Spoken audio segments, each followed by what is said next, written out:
texto qual nós vamos ler, nós não vamos ler todo ele, não vamos ler todo o Gênesis 26, mas eu preciso salientar algumas coisas inicialmente, para você não pensar, o pastor não atentou para isso no texto. É que nós não podemos absorver toda a riqueza que está no texto.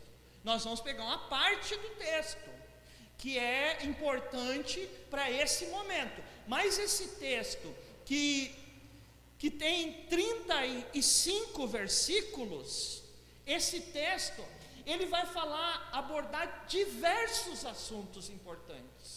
Diversos, não só aquele o qual nós vamos refletir essa noite. Esse texto vai falar, por exemplo, sobre a mentira.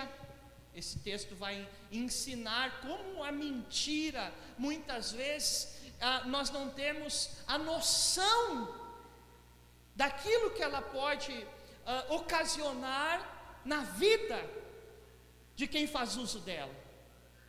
Mesmo sem perceber o que pode ocasionar na vida de uma pessoa que faz uso da mentira. Esse texto fala da educação dos pais para com seus filhos e como os nossos filhos, eles tendem a reproduzir aquilo que nós fazemos, a maneira como nós procedemos na nossa vida. Esse texto vai falar sobre como nós devemos lidar com a inveja, né? Quando as coisas começam a acontecer na nossa vida, meus irmãos, se preparem. Sempre terá um invejoso na volta, querendo destruir aquilo que Deus está realizando através da sua vida. Então, preste atenção nisso. E esse texto, ele vai falar também nada disso, para você ver a riqueza, e eu preciso falar isso, para você não pensar que eu não percebi isso, se você for fazer toda a leitura do texto, e também para lhe apontar caminhos para você estudar ele. Ele vai falar do valor da persistência na vida do ser humano, como nós devemos ser persistentes. Mas tudo isso eu só falei a título de comentário.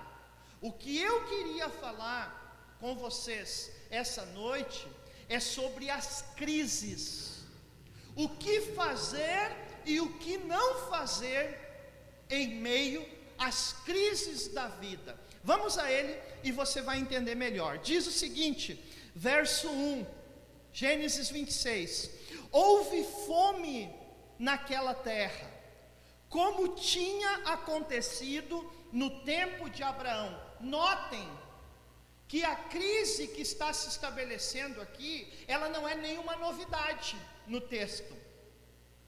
Ela já acontecera em outro momento. Isso já nos ensina, ele já começa nos ensinando que crises, elas vêm e elas vão. A todo um instante, há pessoas que eu percebo que elas têm dificuldade, se surpreendem com as crises. Faz parte da vida do ser humano ter que lidar com crises, queridos. As crises, elas são uma constante na humanidade como um todo. Muito bem, vamos ao texto então. Aí ele diz: houve fome naquela terra, como tinha acontecido no tempo de Abraão. Por isso, Isaque foi a Gerar, onde Abimeleque era o rei dos filisteus. O Senhor apareceu a Isaque e disse: não desça ao Egito, procure estabelecer-se na terra que eu lhe indicar. Permaneça nesta terra mais um pouco, e eu estarei com você e o abençoarei, porque a você e a seus descendentes darei todas estas terras, e confirmarei o juramento que fiz a seu pai Abraão.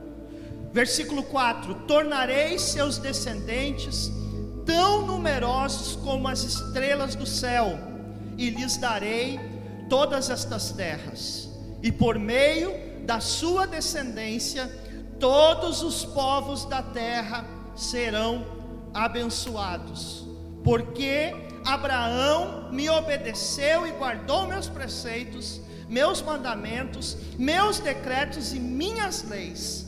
Assim Isaque ficou em Gerar. Como eu disse, o texto ele vai continuar, irmãos. Ele, todos os seus assuntos propostos. Porém, essa parte em específico, ela vai nos dar algumas lições sobre a crise.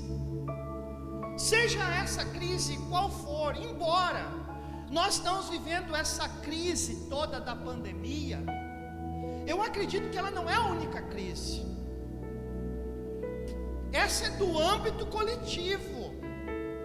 Mas pode ser que entre nós tenhamos pessoas que estão com uma crise financeira, pode ser que entre nós há pessoas que estão numa crise da sua fé, pode ser que entre nós há pessoas que estão passando por uma crise na sua alma, nos seus relacionamentos, uma crise prática, profissional.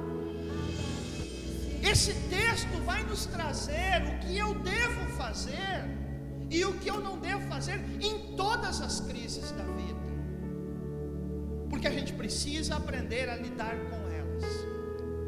A crise, meu irmão, tome cuidado, porque na crise aflora em nora alguns sentimentos, alguns impulsos, algumas motivações.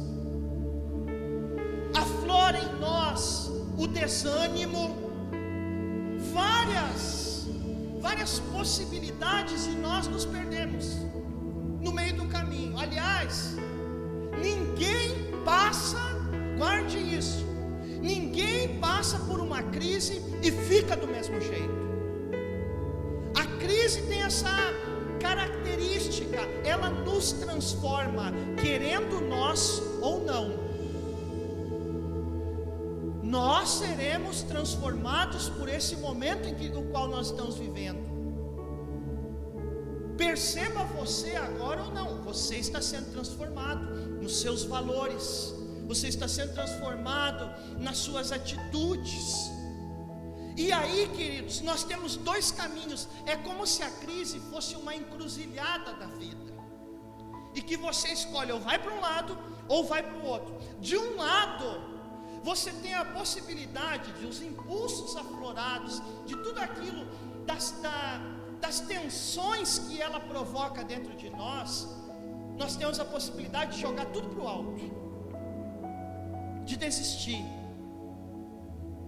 de botar fora, quem sabe, aquilo que nós levamos anos para construir, porque em certo sentido ela nos tira a capacidade, se não nos cuidarmos, de refletir. Tomamos atitudes que nos colocam em situações desagradáveis. Esse é um caminho. Por outro caminho, nós temos a oportunidade de sermos fortalecidos,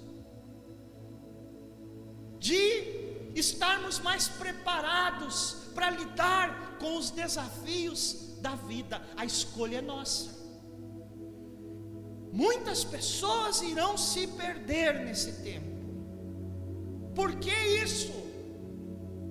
Porque muitos não estão se dando conta que serão transformados, e se não estão se dando conta que a transformação virá, possivelmente viverão as piores transformações, porque não vigiou, não olhou, não percebeu o que estava acontecendo. E quando nós não percebemos, irmãos, nós buscamos na nossa vida uma zona de conforto. O ser humano gosta daquilo que é confortável a ele. E a Bíblia, sabe o que a Bíblia diz? A Bíblia diz em Provérbios, capítulo 14, verso 12: há caminho que parece certo ou bom ao homem, mas no final conduz à morte. Muitas pessoas vão olhar para algumas circunstâncias da vida e vão pensar assim: não, eu acho que é melhor fazer só isso, sem um parâmetro, sem uma referência, sem uma direção, e elas vão tomar decisões na vida delas que serão caminhos de morte, porque lhe parecem caminhos bons. Essa noite, claro que no final nós teremos uma palavra profética para a nossa vida, mas antes de mais nada, entenda, meu irmão, que está posta uma circunstância de crise, e ninguém sai dessa crise do mesmo jeito. Ninguém escolhe, eu vou passar por isso e não vai acontecer nada comigo. Vai acontecer sim. Nós não escolhemos isso, mas nós escolhemos se nós vamos sair melhores ou piores dessa crise.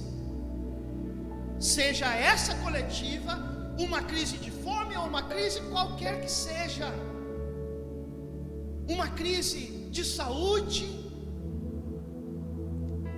Eu não sei qual a crise, mas eu sei que os princípios podem ser aplicados em toda e qualquer crise. Pense nisso essa noite.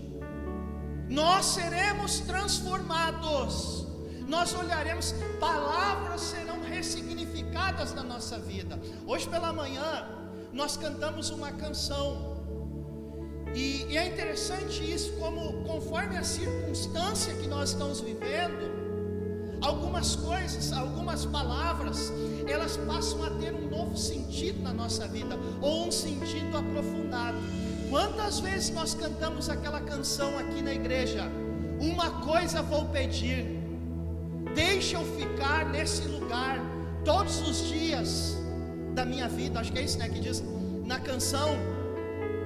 Hoje quando eu estava ali e o pessoal estava ministrando pela manhã o louvor, e eu estava buscando a Deus, sabe que essa canção para mim, ela é praticamente um corinho, porque tem meia dúzia de frases, mas ela teve outro significado mais profundo, porque até a semana passada e retrasada, eu e o pessoal que nós estávamos gravando as mensagens aqui, parece que nós éramos uns bandidos para entrar na igreja. A gente estava se sentindo uns bandidos. Entrava, não podia entrar, não sabia direito, e cruzava viaturas ali na frente, e a gente pensando: meu Deus, o que está acontecendo? Nos foi tomada a liberdade de cultuar a Deus. E hoje pela manhã, quando eu estava ali quieto no meu canto, falando com Deus, eu pensando: meu Deus, uma coisa eu quero te pedir, deixa eu ficar nesse lugar todos os dias da minha vida. Sabe, irmãos, algumas palavras elas vão mudando, porque a gente vai mudando. Quantas vezes você já leu um texto na Bíblia que alguns anos atrás talvez não tenha feito tanto sentido na sua circunstância, mas hoje é completamente diferente. Você vê ele de uma outra forma. Por isso que a Bíblia não se trata de novos textos, mas de uma nova visão para os textos que já existem. Você vai ver aqui ao longo dos anos, nós voltando a algumas palavras que são as mesmas, mas aplicadas em circunstâncias diferentes, porque a vida, quando nós vamos passando por ela, a gente vai acumulando experiências que vão trazendo um novo sentido para tudo. E hoje nós estamos vivendo um período de transformação. Até brinquei com o pessoal pela manhã de que, veja, hoje nós estamos contabilizando lugares para as pessoas virem até o culto, até alguns dias atrás, e recebendo mensagens: eu quero ir, posso levar fulano, posso levar Beltrano. Outros querendo estar aqui não podem estar, porque são grupos de altíssimo risco. Mas até há um tempo atrás, muitas pessoas eu perguntava para ela, sabe, e aí fulano, eu achei falta de ti ontem, na nossa celebração, no nosso culto. Pois é, não me acordei. Pois é, não pude ir, fui lá no fulano, no Beltrano, e não pude estar ali, esqueci. Não é uma crítica, irmãos, porque isso, eu não estou criticando ninguém, eu estou dizendo que às vezes algumas coisas acontecem na nossa vida e nós vamos mudando a nossa maneira de olhar para o mundo, de olhar para a nossa ação. A crise é importante para isso. Como nós iremos sair dela? Porque ela vai passar. A fome veio no tempo de Abraão, passou. Não ficou vivendo toda uma geração de fome. Ela veio, passou, depois voltou no tempo de Isaac. Depois voltou no tempo do texto, aquele que eu li na terça-feira. Quem me acompanhou online, o texto sobre decisões. Veio a crise no tempo de Elimeleque. Sempre vem crises, pandemias. Já fazem parte da história da humanidade. Repito, como nós sairemos desse momento?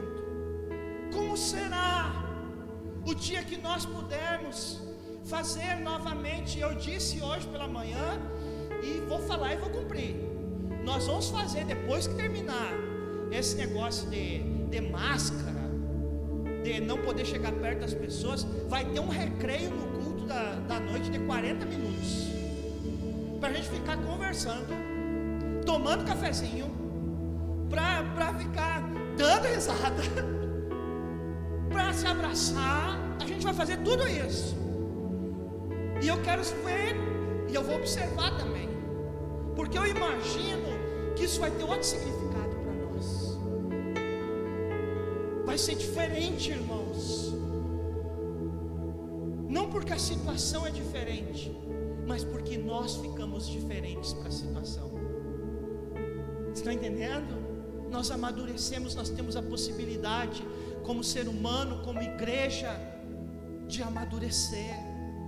Então, vamos ao texto aqui. Eu quero falar algumas coisas breves. Claro que as questões que serão abordadas aqui não esgotam todo o processo da crise, mas são possibilidades, são ferramentas daquilo que você deve fazer ou não faça.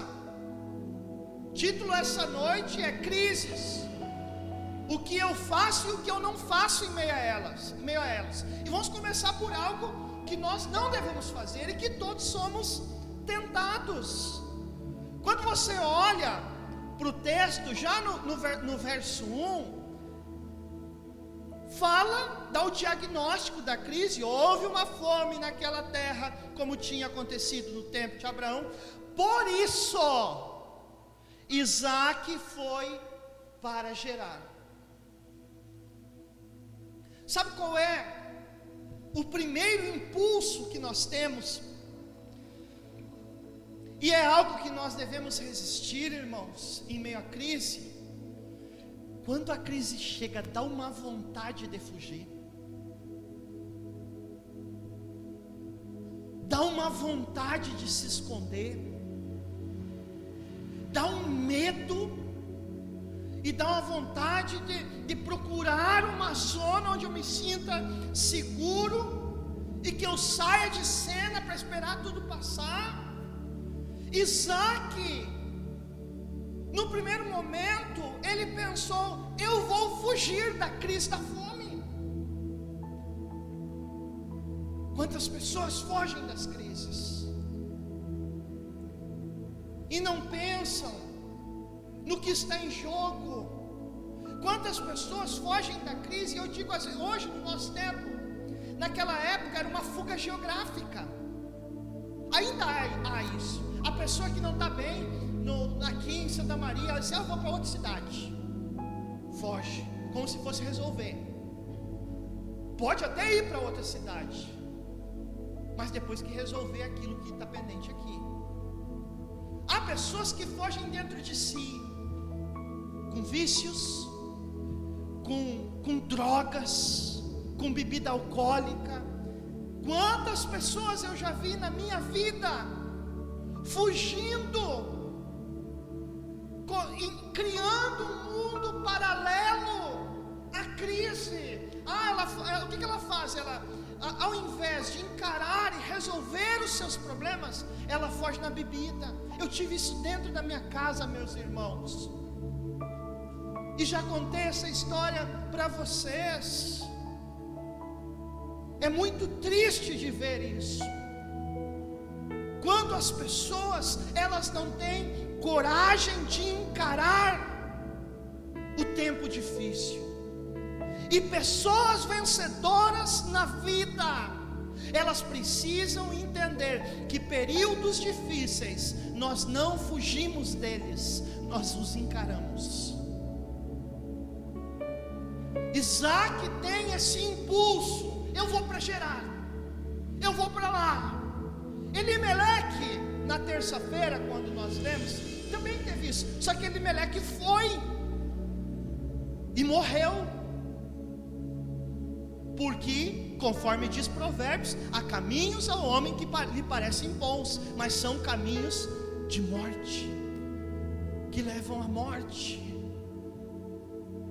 Eu não estou dizendo que nós precisamos ficar numa situação que nos desagrada eternamente. Eu estou dizendo que não devemos fugir. Fugir não é uma direção de Deus. E Isaac estava sendo tentado a cometer esse crime para o seu futuro: ir embora, deixar para trás aquilo que ele precisava encarar. Então, mas tudo bem, ele titubeou ali, mas ele tem coisas boas também. E tudo passa a mudar quando no verso 2 diz o seguinte: porque Deus, desde esse tempo aqui, irmãos, aqui é o Antigo Testamento, mas Deus já mostrava sua misericórdia. Aliás, a misericórdia de Deus esteve sempre presente no ser humano. E no versículo 2, então o Senhor apareceu a Isaac e disse: não desça o Egito. Ele estava indo em direção ao Egito, estava voltando, estava, quem sabe, pensando: mas isso aqui não vale a pena, mas essa história será. E muitas pessoas vivem assim, elas vivem flertando com o passado, vivem flertando com o mundo, dizendo: mas será mesmo que vale a pena estar com Deus, se nós temos que passar por essa fome, por essa crise, por esse tempo difícil? Talvez Isaac tenha perguntado, estou conjecturando, mas é bem provável que ele tenha perguntado, questionado: será que eu não vou? Eu vou para o Egito. E Deus lhe aparece, e entra um segundo momento. Deus aparece e ele diz: o Senhor lhe apareceu. Isaac disse: não desça ao Egito, procure estabelecer-se na terra que eu lhe indicar. Sabe o que eu vejo aqui, irmãos? Atitude que vai redirecionar a nossa vida é quando nós decidimos concentrar os nossos ouvidos para ouvir aquilo que Deus tem a nos dizer. Esses dias eu falei, esse tempo há muitas vozes, irmãos, muitas vozes. Essa era da informação tem intoxicado as pessoas.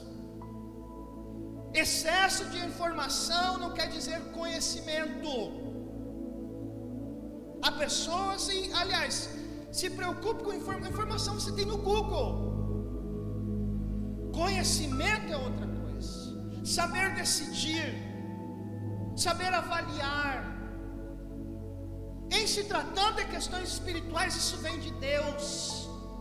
Do nosso futuro vem de Deus. E nós só conseguimos decidir da maneira correta quando nós estamos dispostos a ouvi-lo.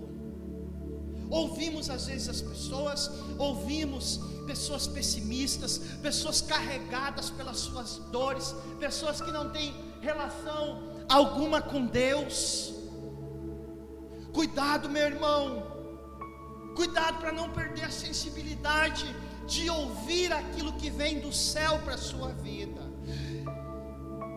porque por mais que sejamos corrigidos, por mais que a voz de Deus, não tenha medo dela, se ela quer lhe corrigir, ela sempre lhe levará para um caminho de vitória. A voz de Deus sempre nos levará a uma correção de rota que nos encaminha a um lugar bem sucedido. Deus diz para Isaac: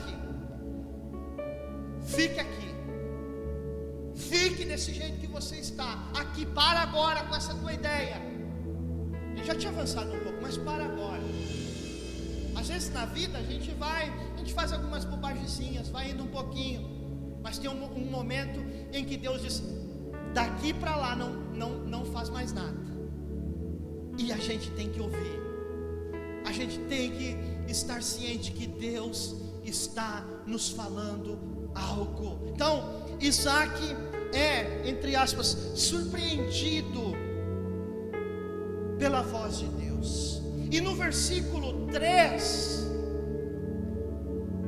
acontece algo que para mim é importante, porque muda a nossa maneira de olhar para a realidade quando nós compreendemos o princípio que está no verso 3, porque ele diz assim, Deus diz para ele: permaneça nessa terra mais um pouco, e eu estarei com você e o abençoarei, porque a você e a seus descendentes darei todas as terras e confirmarei o juramento que fiz a seu pai Abraão. Escute isso, irmãos. A nossa tendência é achar que aquilo que vai nos trazer o bem para a nossa vida está em algo, num lugar. Por isso nós temos tanto essa disposição de sair, peregrinar, às vezes sem destino. Muitos dizem: vou embora, vou lá para outro lugar, vou lá para outra cidade, como se isso resolvesse, quando na verdade não se trata de onde eu estou, mas com quem eu estou. Olha a diferença. Não se trata de onde você está, mas com quem você está. Isso pode sim ser em outro lugar, pode ser numa outra situação, mas eu entendo, Isaac estava recebendo de Deus uma palavra que poderia mudar a sua história, a história de fome, de crise lá atrás, porque Deus diz para ele: eu estarei contigo, e se eu estarei contigo, você pode estar aqui, ali ou lá, não importa, importa que eu estarei com você. Essa deve ser a nossa preocupação. Se Deus está conosco, às vezes nos preocupamos muito com o lugar disso, do lugar daquilo, migramos muito das coisas na vida, migramos de sonho. Você já parou para perguntar se Deus está no seu sonho? Essa é a diferença que muda a nossa história, que garante a realização do que tem no nosso coração. Precisamos olhar, irmãos, para a vida e com os olhos espirituais. Se Deus está comigo, vai se realizar. Eu vivo acima de uma crise. Semana agora, vocês sabem que nós falamos isso várias vezes. Semana retrasada, uma pessoa não na maldade, mas nós estamos fazendo as reformas, e modéstia à parte, a nossa placa está ficando bonita. A placa da nossa igreja, pode olhar lá quando você sair. À frente, amanhã nós vamos iluminar os lados. Daqui a pouco vamos orar mais a Deus um pouquinho. Nós vamos fechar embaixo, iluminar tudo embaixo, vai ficar fechadinho, vai ficar bonito, né? Mas a pessoa me perguntou que estava fazendo serviço, e aí com isso tudo vão desistir, pastor? Não vamos desistir nada, meu irmão. Continua tudo do mesmo jeito. Deus está conosco. A crise vai passar, os sonhos de Deus não passam. A Bíblia diz que passa os céus e a terra, mas as palavras de Deus, elas não passarão. Vocês estão entendendo? Eu quero que você leve isso para a sua vida, leve para a sua história, aplique isso na sua vida. Número 4, no verso 4, número 4, item 4 e verso 4, Deus fala com ele, diz o seguinte: tornarei seus descendentes tão numerosos como as estrelas do céu, e lhes darei todas estas terras, e por meio da sua descendência todos os povos da terra serão abençoados. Sabe o que eu aprendo aqui, irmãos?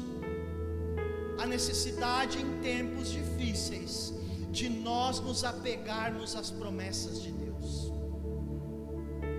A necessidade não só de ouvi-lo nas suas direções. A todo instante numa crise você é tentado olhar para aquilo que Deus pode fazer e olhar para aquilo que está acontecendo. E quando você olha para aquilo que está acontecendo, você se desanima, se entristece e diminui a promessa de Deus na sua vida. Quando eu olho para essa história, eu vejo um Deus, e isso mais à frente é muito compreendido pelo salmista Davi, porque o salmista Davi, ele lidou com várias crises, mas tem um momento da sua história que ele diz algo que é chave. Ele diz assim: Senhor, na angústia, no tempo difícil, a tua promessa preserva a minha vida. Sabe o que eu entendo disso, queridos irmãos? Às vezes é necessário nós olharmos para o futuro para suportarmos o presente. Você olha para o futuro e você suporta o tempo difícil no presente. Você olha para uma cura, você suporta o tratamento.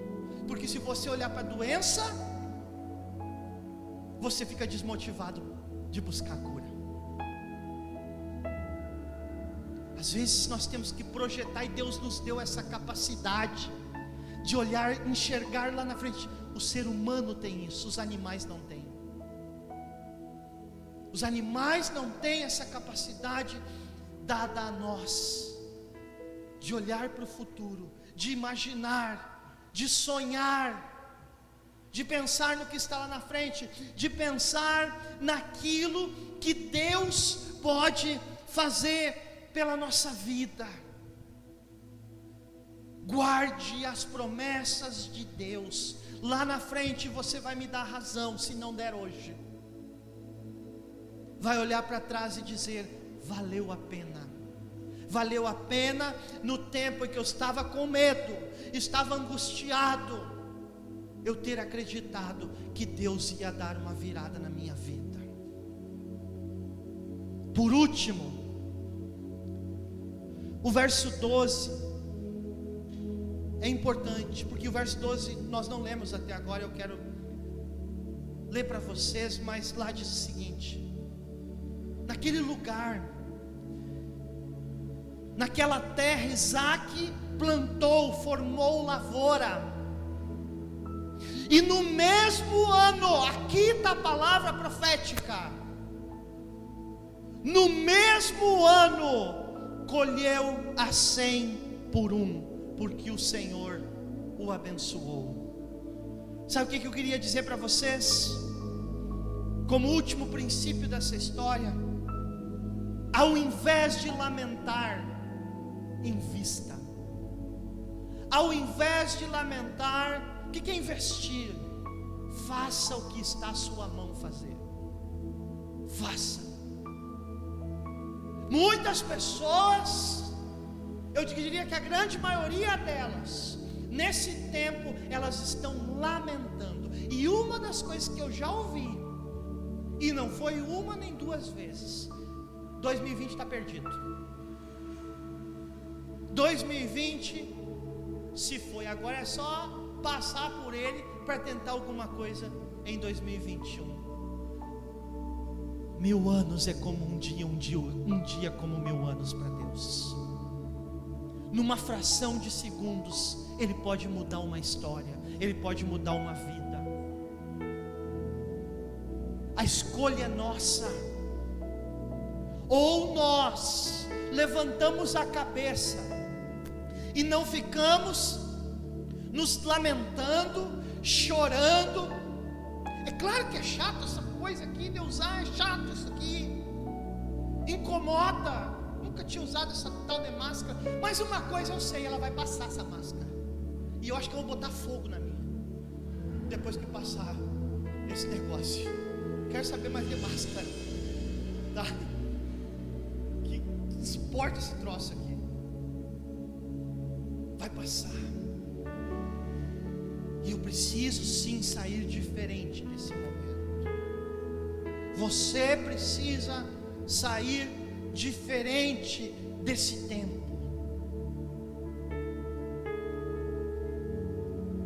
Olhe para o futuro e invista no presente. Lança o teu pão sobre as águas. A Bíblia fala isso. Lança o teu pão sobre as águas. Depois de muitos dias voltará para você. Lançar o pão sobre as águas é lançar sem saber onde ele vai. Mas isso é um ato de fé, porque acreditar na palavra daquele que diz que voltará. Invista agora. Quem sabe você vai ter uma grande oportunidade. Use esse tempo para se tornar mais fortalecido, meu irmão. Use esse tempo para ser uma pessoa melhor. Use esse tempo para você, qualquer que seja a sua crise. Quem sabe você está num somatório de crises. É essa que atingiu todo mundo e mais algumas outras. Se levante. Se levante hoje. Chega, nós não vamos ficar lamuriando. Nós não somos o povo. Esses lá fora fazem isso, irmãos. Esse não é o povo de Deus.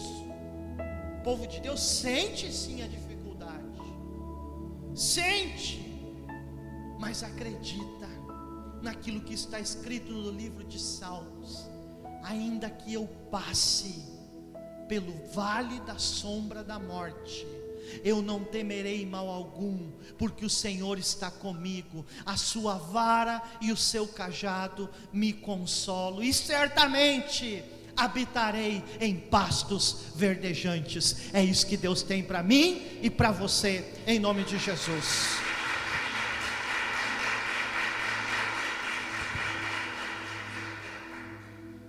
É tempo de nós levantarmos a nossa cabeça, curvarmos sim. Eu acredito, há inúmeros ensinamentos. Um deles, eu espero que as pessoas assimilem, que veja a incerteza desse mundo, veja a incerteza. Não é o nosso dinheiro, aqueles que têm ou aqueles que não têm, que nos garante. Não são os nossos contatos. Eu espero que o mundo perceba que o que nos garante em vida é Deus. Essa é uma lição. Talvez aquela que C.S. Lewis falava no seu livro O Problema do Sofrimento, quando ele diz a frase mais conhecida dele, desse livro, um livro extremamente complexo, mas que fala sobre os sofrimentos animais, fala sobre inúmeras circunstâncias da vida, mas ele diz: o sofrimento é o megafone de Deus para uma humanidade surda ou ensurdecida. Deus está gritando: eu te quero. Deus está gritando: venha para mim, para que eu transforme a sua vida, a sua história. Deus está gritando. E que bom que nós estamos aqui, meus irmãos. Que bom que você e eu, que estamos aqui para invocar a Deus pela nossa casa, pela nossa família, pelas pessoas que nós amamos, pelas pessoas que dependem de nós, pelo seu lar. Mas tem gente que não está percebendo isso. Há pessoas que não percebem. E eu quero acreditar que essa vai ser uma das lições para esse tempo. Mas uma outra lição é que nós aprenderemos, não teremos anticorpos apenas para tal de gripe, por Covid-19. Nós teremos anticorpos para enfrentar tempos difíceis. E está difícil de ter esses anticorpos. A maioria da turma não tem anticorpos. O povo está com vontade fraca, queridos irmãos. As pessoas não querem mais lutar na vida. As pessoas são espectadores do que está acontecendo à volta. Esse é o tempo que Deus está forjando valentes. Esse é o tempo em que Deus está levantando uma igreja de verdade, firmada na palavra. O que você tinha agora senão a palavra, irmãos? Demos um tempo para aquilo que eu não estou desmerecendo, porque a gente gosta. Como é legal a gente poder fazer conexão, fazer festa. Isso é maravilhoso. O povo de Deus é um povo que faz as coisas. Mas acima de qualquer coisa, o povo de Deus é aquele que é guiado por Ele em tempos difíceis. E agora está a prova se nós somos ou não guiados por Deus. Eu estou vendo várias pessoas desesperadas. Eu estou vendo líder que fala outros desesperados, achando que vai perder a igreja. Pastores na internet fazendo fiasco, fazendo uma fiasqueira, irmãos, pedindo dinheiro, fazendo live para pedir dinheiro para as pessoas, porque acham que vai fechar a igreja. Igreja que é de Deus não fecha, queridos, não fecha. Igreja que é firmada na palavra, Deus toca os seus e não deixa faltar nada nessa igreja. Eu sei disso. Espero que todos nós confirmemos isso no nosso coração. Vamos nos levantar, vamos seguir adiante. Nós vamos orar agora. Eu quero pedir para você ficar em pé.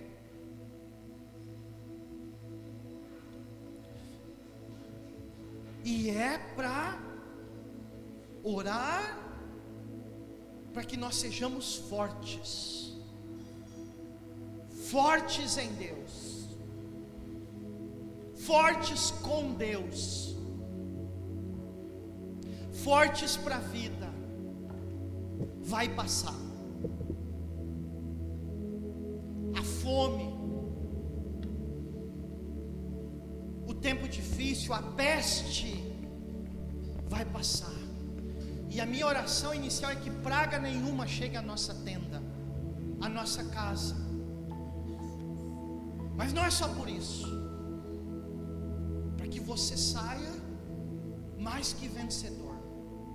Sua segunda-feira vai ser diferente. Agora tem o feriado cortando no meio aí, para favorecer para você vir para o Tadel na terça-feira. Mas você vai ser um guerreiro. O céu vai olhar para a sua vida e vai ver ali um crente de verdade. Não essa turma aí que acha que faz frasezinha lacradora na internet e acha que conhece a Deus. Gente que sabe enfrentar as dores da vida, é disso que eu estou falando. Tome cuidado com isso. Esses dias eu vi um cara muito famoso na internet, só abrindo um parênteses aqui, nós já vamos orar. Muito famoso, eu fiquei preocupado com o que ele falou. Sabe que agora tem essa modinha aí de fazer frase lacradora, né? O povo da internet aí, de Twitter, Instagram, Facebook, tem essas coisas aí, e dizendo assim: porque agora você fica sabendo que você é a igreja. É bonito falar isso, bonito falar que eu sou a igreja, só que eu não sou a igreja. Sozinho eu não sou a igreja. A igreja somos nós. Eu com você eu sou a igreja. Eu sozinho sou uma alma preciosa para Deus, amada por Deus, mas eu sou a igreja quando eu estou junto com você orando. Eu sou a igreja quando nós concordamos acerca de algo na terra que para ser ligado lá no céu. Aí nós somos igreja. Hoje você é igreja. Igreja tem força. Igreja move os céus. E eu quero orar como igreja.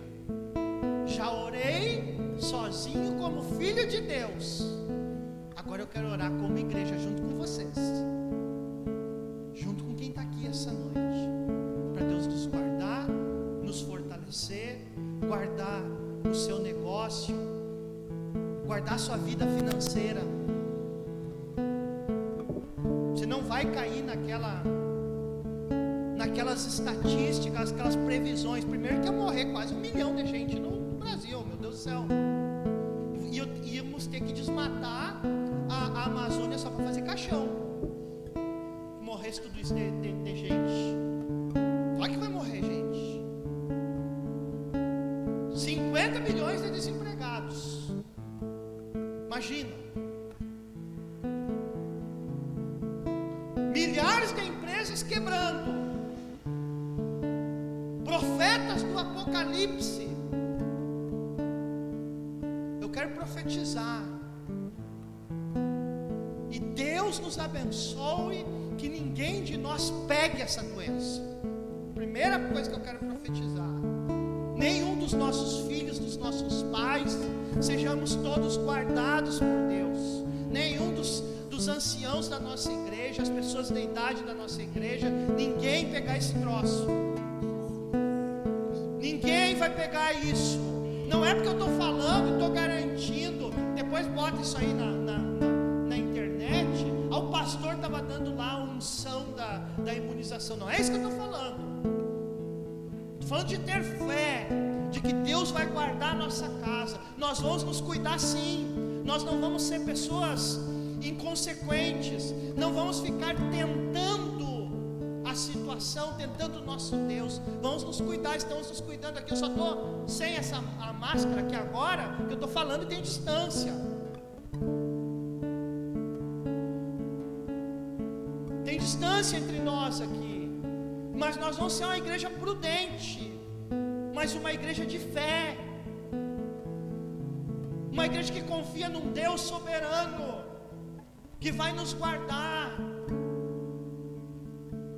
que as nossas empresas não vão quebrar, não, porque eu creio, um crente não tem uma empresa, um crente tem um empreendimento espiritual, um crente tem um negócio, tem um sócio.